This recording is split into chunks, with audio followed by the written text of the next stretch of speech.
Hello, কেমন আছো তোমরা সবাই? আমি উমা। আমার আরও একটি ভিডিওতে তোমাদের স্বাগত জানাই। আরও একটা নতুন ভিডিও, নতুন কাজ নিয়ে তোমাদের সাথে আজকে চলে এসেছি শেয়ার করতে। আশা করব তোমাদের কাজটি অবশ্যই ভালো লাগবে, খুব সুন্দর লাগবে আশা করছি। তো যে কাজটা করেছি তোমরা আমার ভিডিওর প্রথমটা দেখেই বুঝতে পেরেছো যে এটা আমি একটা লিপিন আর্ট করেছি।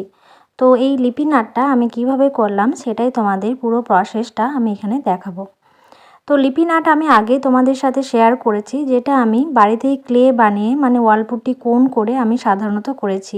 কিন্তু এই মোল্ডেড ক্লে দিয়ে এই প্রথম আমি লিপিন আর্টটা করছি, মানে মোল্ডেড ক্লে দিয়ে আগে আমি করিনি। তো এই প্রথম করছি, তাই ভাবলাম তোমাদের সাথেও একটু শেয়ার করি। আর এই যে দেখছো যে বেসটার উপর করছি, এটা হচ্ছে এমডিএফ বোর্ড। এমডিএফ বোর্ডটা আমার অনেক দিন আগেই কেনা ছিল। একসাথে আমি অনলাইনে একসাথে প্রায় 7টার মতো এমডিএফ বোর্ড কিনেছি বিভিন্ন রকম সাইজে। তো কমের মধ্যেই পেয়েছিলাম, তো তখন থেকে কেনাই হয়ে আছে, সেভাবে কাজ আর করে ওঠা হয়নি। তো ভাবলাম যে আজকে একটু ওই এমডিএফ বোর্ড দিয়ে আজকে কিছু বানাই। তো মাথার মধ্যে আমার লিপিন আর্টটাই এলো, তো ভাবলাম তোমাদের সাথে শেয়ার করি। এখানে যে আমি মোল্ডেড ক্লে দিয়ে করব, ওই যে তোমাদের বললাম, সেই জন্য এখানে মোল্ডেড ক্লের যে দুটো কম্পোজিশন মানে হার্ডনার এবং রেজিন দুটো কম্পোজিশনকে নিয়ে নিলাম, যতটা পরিমাণ আমার দরকার বলে মনে হলো তো নিয়ে নিলাম। তারপর আমি এটাকে ক্লে বানিয়ে ফেলাম মিক্সড করে। তারপর এখানে যে এই যে এখানে যে এই যে লিপিন আর্ট করার জন্য যে এরকম রোল টাইপের যে করতে হয়, তো সেটা আমি এখানে করে নিলাম, দেখালাম তোমাদের প্রসেস কিভাবে করলাম। তো তোমরা এরকমভাবে করবে, দেখবে খুব সহজেই তাড়াতাড়ি হয়ে যায়।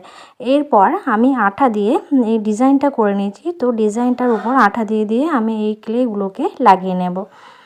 খুব সহজ এবং খুব কম সময়ই লাগে, খুব একটা যে বেশি সময় লাগে আমার তো মনে হলো না। অন্য কোনো জিনিসের ক্ষেত্রে মানে অন্য কোনো জিনিস বানাতে গেলে বা করতে গেলে যে সময়টুকু লাগে, তার থেকে মনে হলো আমার এই কাজটা করতে অনেকটাই সময় কম লেগেছে। তো এই দেখো এখানে ডিজাইনটা করা হলো। তো তারপর ক্লেটা দেখলাম যে একটু কম মানে মিক্সড মানে ক্লেটা আর একটু মেশালে মানে করলে ভালো হতো, সেই জন্য আর করা হয়ে ওঠেনি। তারপর আর সময়ের জন্য আর মানে নতুন করে আবার বানানো হয়নি। তো ওই ভাবলাম যে আর থাক, আর আজকে করব না। তো সেই জন্য ওই যে ডিজাইনগুলো দেখতে পাচ্ছ রুলে যেগুলো করেছি, তো ওইগুলো একটু মিস গেছে। ওগুলো তোমরা চাইলে তোমরাও করে নিতে পারো। তো আমার যেহেতু ক্লে আর্ট ছিল না, যতটাই ক্লে ছিল আর মানে করা হয়ে ওঠেনি বলে, সেই জন্য আমার ওই মানে যে দেখতে পাচ্ছ রুলের যে ডিজাইন করা আছে, সেই ডিজাইনগুলোতে আর আমার ক্লে দিয়ে ভরাট করা হলো না। ওগুলো আমার একটু রং দিয়েই ফিল আপ করে নিতে হবে। তোমরা চাইলে তোমরা ডিজাইন করতে পারো, আরও সুন্দর লাগবে। যত ডিজাইন করবে ততই তো সুন্দর লাগবে, তাই না? তো এখানে যেটা আমি করছি তোমাদের দেখাই, তোমরা আশা করি বুঝতে পেরে গেছো এটা আমার কিউট গণেশ হচ্ছে। তো ভাবলাম মাঝখানে একটা একটু নতুনত্ব রাখি। তো সেই জন্য এখানে মাঝখানে আমি একটা গণেশের যে একটা আকার করে নিচ্ছি। তো এখানে দেখো ক্লের সাহায্যে করে নিচ্ছি গণেশের পেট, তারপর মুখ, পা দুটো, তারপর কান, হাত, তারপর এই সমস্ত কিছুই করে নেওয়া হলো। আর এখানে কাটার সাহায্যে যে টেক্সচারগুলো আমি দিয়ে দিলাম, মানে হাতের টেক্সচার, তারপর যে ধুতি যে টেক্সচার, এগুলো সমস্ত কিছুগুলো টুলের মানে টুল থাকলে টুলের সাহায্যে, যেহেতু আমার কাছে টুল নেই সেই জন্য আমি এগুলো আমার যে ঘরোয়া জিনিস থাকে আর কি, কাঠি থাকলে কাঠি বা কাঁটা সমস্ত কিছু দিয়ে করে নিতে পারো। তো ওই যে তোমাদের বললাম এই ভিতরে ডিজাইনগুলো করব বলেই রেখেছিলাম, কিন্তু আর ক্লের জন্য করে উঠতে পারলাম না। তো সেই জন্য এগুলো রঙেই ঢাকা পড়ে যাচ্ছে। তারপর এখানে আমি মিরর আর একটু রং দিয়ে ডিজাইন করে দিলেই মানে আর একটু সুন্দর লাগবে। তোমরা চাইলে তোমরা এখানে ক্লে দিয়ে করেই নিতে পারো। তো এরপর আমি রঙগুলো দিয়ে দিচ্ছি। রঙটা এখানে আমি দিচ্ছি যে ফেব্রিকের অ্যাক্রিলিক কালার। তো এখানে রঙটা এখানে দিয়ে দিচ্ছি। দেখবে তোমাদের যে লাইট কালারগুলো খুব হলে তখন দেখবে একবার কোডিং দেওয়ার পর ভালো না লাগলে তখন আর একবার রঙটা কোডিং দিয়ে দেবে। তাহলে ডবল কোডিং দিলে কি হয়, রঙটা আরও সুন্দর গ্লেজটা ফুটে ওঠে।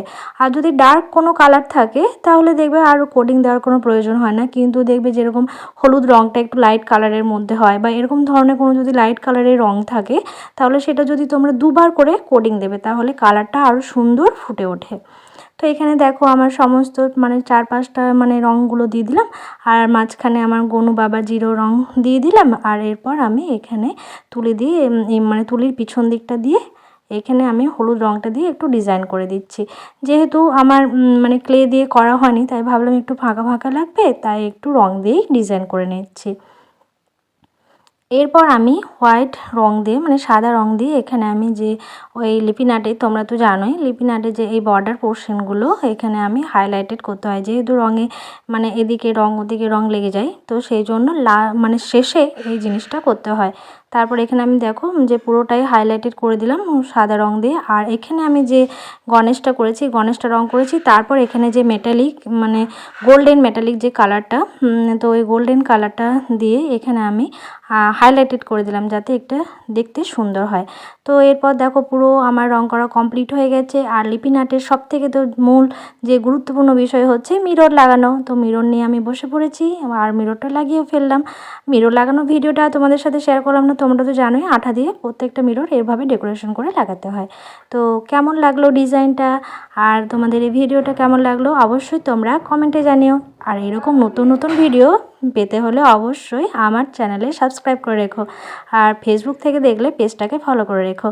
চলো আজকের মতো টাটা, পরে আসবো তোমাদের সাথে নতুন কোনো ভিডিও শেয়ার করতে, নতুন কোনো আইডিয়া শেয়ার করতে। ভিডিওটা কেমন লাগলো অবশ্যই কমেন্টে জানাতে কিন্তু ভুলো না। আজকের মতো টাটা।